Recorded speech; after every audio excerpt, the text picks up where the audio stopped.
Hello everyone, Assalamu alaikum. How are you all? I hope you are well. Welcome back to my channel in this new video.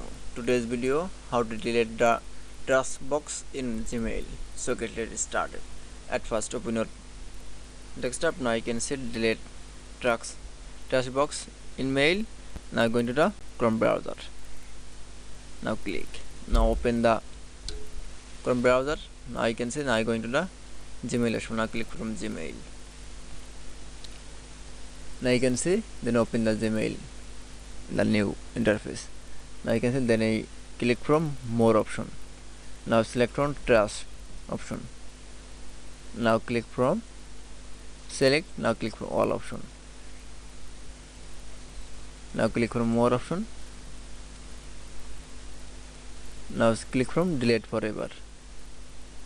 Now loading.